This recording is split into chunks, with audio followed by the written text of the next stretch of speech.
Lumakbay tayo sa daigdig ng takot at misteryo habang naglalakbay sa nakakakilabot na mga kwento. Maligayang pagdating sa kwento ng kaba, kung saan ang mga bulong ng hindi kilala ay nag-iiko at ang mga anino ay nagtatago ng mga kwento ng takot at ang mga kababalaghan. Ihanda ang sarili sa isang mabilisang takbuhan ng kaba at laging ito ang tahanan ng mga kwentong nagpapangamba na mag-iiwan sa iyo na nagtatanong sa realidad. Mag-subscribe ngayon kung kinakaya mo at sumama sa akin sa pagsusuri ng mga nakakatakot na kwento ng takot sa kwento ng kaba.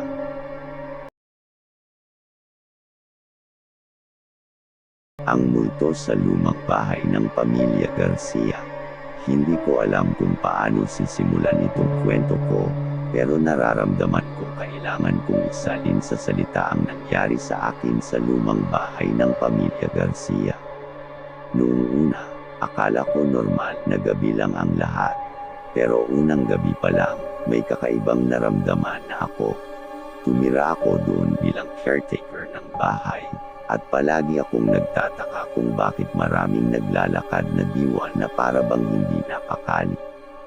Hindi ko maari kung saan nanggagaling ang mga malamlam na boses na bumubulong sa dilim. At sa bawat gabi, tila ba dumadami ito. Naisip ko na baka ako lang ang may takot, ngunit isang araw, habang iniikot ko ang lumang bahay, may nakita akong larawan sa pader na tila nagbago ng anyo.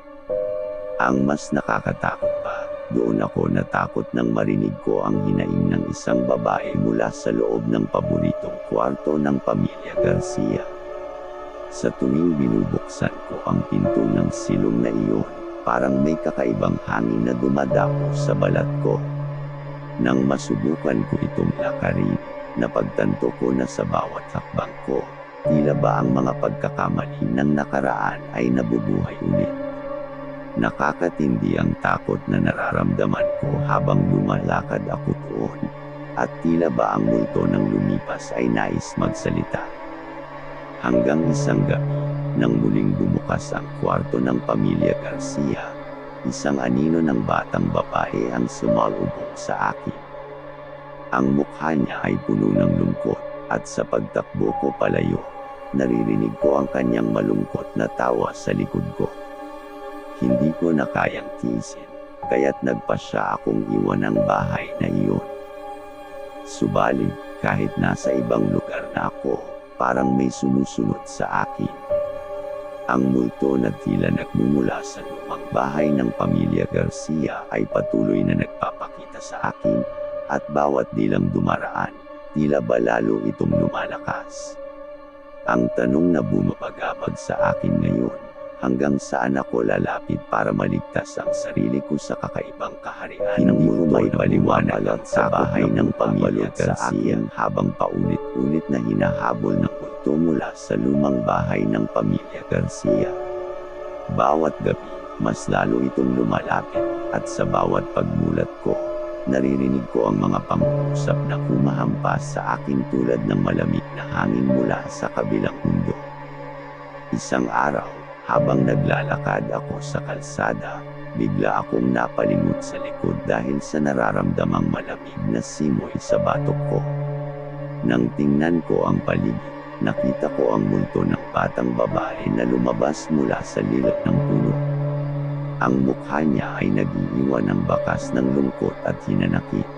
Nagtapos ang araw, at nang pumasok ako sa silong ng lumang bahay, naririnig ko ang mga tinig na sumasalubong sa akin.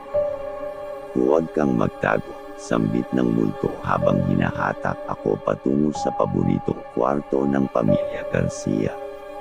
Nagulantang ako nang makita ang larawan ng batang babae, ang kanyang mga matay nagliliyap ng puot.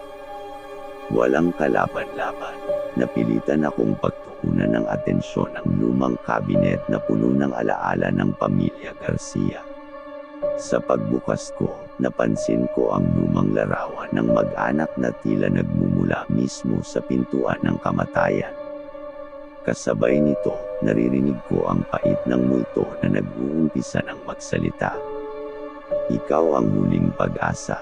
Tanging ikaw ang makakapagpahinga sa aming mga kaluluwa. Sambit ng multo habang ang kanyang katawan ay unti-unting naglalaho. Sa pag-aalis niya, nararamdaman ko ang bigat na bumaba sa aking mga balikat. Ngunit kahit na wala na siyang katawan, naririnig ko ang pangakong hindi niya ako pababayaan. Hindi ko alam kung paano, ngunit naisipan kong simulan ang pag-aayos sa lumang bahay ng pamilya Garcia. Isang pagtanggap sa nakaraan na kailangan kong harapin para sa kapayapaan ng mga kaluluwa na nagpapahinga na. Ngayon, habang binubuksan ko ang mga pintuan ng paboritong kwarto ng pamilya Garcia, hindi na ako nababalot ng takot. Sa halip, may dala akong pangako na ibabalik ang katahimikan sa lumang bahay na nagtataglay ng mga diwa ng mga pamilyang nagdaan. Ngunit sa tuwing naglalakad ako sa madilim na pasilyo ng lumang bahay, nararamdaman ko ang malamig na hagod ng hangin sa leeg ko at tila ba may mga anino na dumadaan sa aking tabi.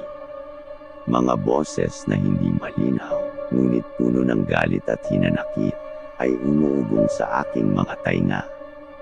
Isang gabi, habang ako'y natutulog, bigla akong nagising sa nakakatakot na ingay mula sa kwarto ng pamilya Garcia. Hindi ito normal na ingay ng gabi. Ito ay parang mga hagulhol ng isang nagdurusa. Nahihirapan akong bumangon mula sa kama, ngunit ang kuryosidad ang nagdala sa akin patungo sa pintuan ng kwarto. Sa pagbukas ko ng pinto, isang malamig na hangin ang bumulaga sa akin. Ang kwarto ay puno ng madilim na anino na animoy naglalakad palapit sa akin. Ang mga hagulhol ay lalo pang lumakas, at nang magsalita ang multo, ito'y nagbigay ng pangako ng kamatayan sa sinuman na tatapak sa kanilang teritoryo. Napagtanto ko na ang lumang bahay ay puno ng lihim na hindi dapat nilalabas ng pamilya Garcia. Sa paghukay ko ng mga alaala, natuklasan ko ang isang sumpa na bumabalot sa lugar na iyon. Ang kanilang pamilya ay nababalot ng isang lihim na nakakatakot na kasaysayan, at ako'y naipit na sa gitna ng dilim at nakaraan. Sa bawat hakbang ko, mas lalo akong nakakakita ng mga anino at naririnig ang mga hagulhol na tila ba umaalingaw-ngaw sa aking konsensya.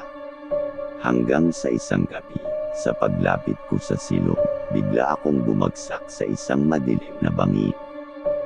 Ang lamig na bumalot sa akin ay tila ba humahampas sa aking kaluluwa. Doon, sa dilim ng kanyang puso, nakita ko ang multo ng batang babae. Ang kanyang mga mata ay nagliliyab ng galit at paghihiganti. Ikaw ang huling sakripisyo, bulog niya, at biglang naglaho. Iniwan akong nag-iisa sa madilim na lugar. Nagising ako sa silong, hindi na alam kung anong oras. Ang katawan ko ay puno ng sugat at pasa. Ang multo ay nag-iwan ng isang malamig na halik ng kamatayan sa aking loob. Ngayon, bawat gabi ay isang pakikibaka sa pagitan ng buhay at kamatayan, sa gitna ng isang bahay na bumabalot ng dilim at lihim ng mga pamilyang nagdaan. Sa kabila ng takot at sugatang katawan, hindi ko kayang iwan ang lumang bahay. Ang multo ng batang babae na tila ba nagtataglay ng puwersa ng kamatayan ay nagbubukas ng pintuan ng kanyang mundo. At ako'y nahulog sa gitna ng isang lihim na hindi ko kayang tuklasin. Gabi-gabi, binubungkal ko ang mga lihim na kwarto at silong ng pamilya Garcia. Umaasa na mahahanap ko ang sagot sa sumpang bumabalot sa kanilang lugar. Ang mga anino ay nagiging mas malakas at ang mga boses ay tila ba nagsusumigaw ng paghihiganti. Sa paglipas ng mga araw, napagtanto ko na ang sumpa ay nauugma sa isang madilim na kaganapan sa nakaraan ng pamilya. Isang trahedya na nagbigay daan sa pagkakakilanlan ng batang babae. Ngunit kahit na alam ko na ang dahilan ng galit ng multo, ang panganib ay patuloy na bumabalot sa akin. Isang gabi, habang ako'y naglalakbay sa labas ng lumang bahay, napansin ko ang mga anino na tila ba sumusunod sa akin. Ang kanilang mga mata ay puno ng puot at hinanakit. Inilabas ko ang mga lumang larawan ng pamilya Garcia na natagpuan ko sa kanyang kwarto, at doon ko napagtanto na ako ang huling pag-asa. Sa bawat larawan na inilalabas ko, tila ba mas lumalakas ang hangin ng puot sa paligid ko. Huwag mo kaming ilalabas, sambit ng multo habang dumadapo sa aking paligid. Ngunit hindi ko kayang bitiwan ang mga larawan. Ito'y ang tanging susi sa pagbuo ng isang bagong pagsasanib sa pagitan ng buhay at kamatayan. Habang binubukas ko ang pintuan ng paboritong kwarto ng pamilya Garcia, ang hangin ay biglang humina. Ang mga anino ay unti-unting nawawala, at sa gitna ng katahimikan, naririnig ko ang malamig na hagod ng hangin na tila ba nagpapasalamat. Ngunit sa pagbubukas ko ng pinto, doon ako nagulantang sa nakita. Ang multo ng batang babae ay naruroon, ngunit hindi na puno ng galit kundi ng pag-asa. Maraming salamat, bulong niya bago tuluyang nawala sa liwanag. Ang lumang bahay ng pamilya Garcia ay tila ba naglaho ang kakaibang lihim na bumabalot sa lugar. Ngunit kahit tapos na ang kakaibang kaganapan, alam ko na ang multo ng batang babae ay nag-iwan ng bakas sa aking puso. Hanggang ngayon, ako'y naglalakbay sa gitna ng lihim ng mga pamilyang nagdaan, nagdadala ng pag-asa at kapayapaan sa kanilang mga diwa. Ngunit kahit sa paglipas ng mga araw, hindi nawala ang bigat sa aking puso. Ang pagtulong sa multo ng batang babae ay nag-iwan ng mga katanungan sa aking isipan. Ano ang tunay na dahilan sa likod ng sumpang bumabalot sa lumang bahay ng pamilya Garcia? Bakit kinakailangang ako ang huling pag-asa? Sa tuwing papasok ako sa kwarto ng paboritong silong, nararamdaman ko ang malamig na simoy na tila nagpapahayag ng pasasalamat. Ang mga larawan na inilabas ko ay naroon pa rin, ngunit wala na ang mga anino at mga hagulhol ng galit. May kapayapaan na tila ba bumabalot sa lugar. Hanggang isang gabi, habang ako'y nag-iisa sa paboritong kwarto ng pamilya Garcia, biglang nagbukas ang lumang cabinet. Sa pag-ikot ko, nakita ko ang isang lumang aklat na puno ng kwento ng kanilang pamilya. Doon ko natuklasan ang isang matilim na lihim na hindi nailarawan sa mga larawan. Ang pamilya Garcia ay dating mayaman at kilalang angkan sa bayan. Subalit isang kaganapan ang nagdulot ng pagbagsak nila, ang isang aksidente na nagwakas sa buhay ng batang babae na ngayon ay nagiging multo. Ang kanilang pamilya ay nagtakwil sa kanilang sariling dugo, at ang multo ay naiwan sa lumang bahay upang magdusa. Nang matuklasan ko ang lihim na ito, parang bumalik ang mga hagulhol ng multo sa aking mga tainga. Ang batang babae ay tila ba nagpapasalamat sa akin sa pagbuo ng pagsasanib sa pagitan ng nakaraan at kasalukuyan. Ngunit hindi ko kayang itapon ang tanong kung ano ang mangyayari sa kanyang kaluluwa. Isang umaga, habang ako'y nagmamasid sa silong ng lumang bahay, biglang naglaho ang multo ng batang babae sa harap ko. Ang kanyang mukha ay puno ng kasiyahan at paglaya.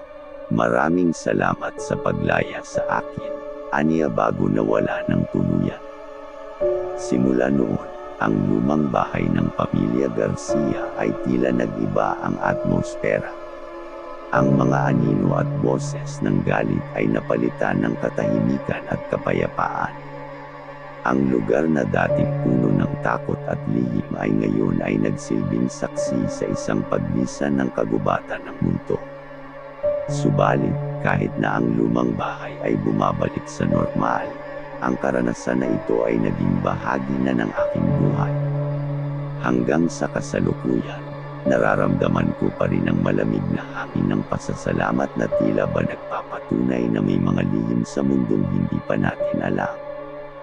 Ngunit kahit na bumabalik na ang katahimikan sa lumang bahay ng pamilya Garcia, Hindi nagtagal at nagsimula akong maramdaman ang isang bagong presensya. Ang dilim na nakapaligid sa akin ay tila may sariling pangyayari. Parang ang kasaysayan ng lumang bahay ay nagpapatuloy, at ang mga multo ng pamilyang nagdaan ay nag-iwan ng mga patak ng kanilang pag-ibig at galit. Sa isang gabi, habang ako'y nag-aayos ng mga gamit sa kwarto ng paboritong kwarto, nararamdaman ko ang paglalakad ng mga anino sa aking likuran. Tumigil ako at napansin ang mga larawan ng pamilya Garcia na nag-iba ang anyo, parang nagsasalaysay ng mga pangyayari matapos ang aking pagtulong sa multo ng batang babae. Ang mga imahe ay nagbukas ng isang kwento ng pag-ibig, pagpapakasal, at kamatayan. Nang mabuksan ko ang huling larawan, tila ba ang mundo ay bumagsak sa akin. Ang multo ng batang babae ay muling lumitaw, ngunit hindi na puno ng galit kundi puno ng pasasalamat. Sa iyong tulong, napayapa mo ang mga kaluluwa sa aming sumpa, sambit ng multo, at sa isang kislap, ang mga anino ng lumang pamilya ay naglaho, tila ba nagpapasalamat sa paglaya. Sa pagtatapos ng kwento, ang lumang bahay ng pamilya Garcia ay naging isang sagisag ng buhay at kamatayan. Ngunit sa likod ng nakakatakot na kaganapan, ang lihim na itinatago ng bahay ay nagbigay daan sa paggunita at pagpapatawad. Ang multo ng batang babae ay nagbigay ng pagkakataon na mabuo ang kanilang kasaysayan at maging bahagi ng isang bagong yugto. Habang iniwan ko ang lumang bahay, tila ba ang hangin ay nagpapasalamat sa akin sa pagpanig ko sa pagitan ng dalawang mundo. Ang dilim ay nagbigay daan sa liwanag, at ang mga halakhak ng multo ay napalitan ng payapang kagubatan. Sa paglisan ko, ang bahay ay tila ba nagbigay ng isang huling halakhak na puno ng kasiyahan at paglaya. At habang naglalakbay ako palayo, iniwan ko ang lumang bahay na ngayon puno ng pag-asa at bagong simula. Salamat sa inyong pagsama sa nakakatakot na kwentong ito. Sana'y suportahan niyo po ang aking channel. Please subscribe, like, and share. God bless.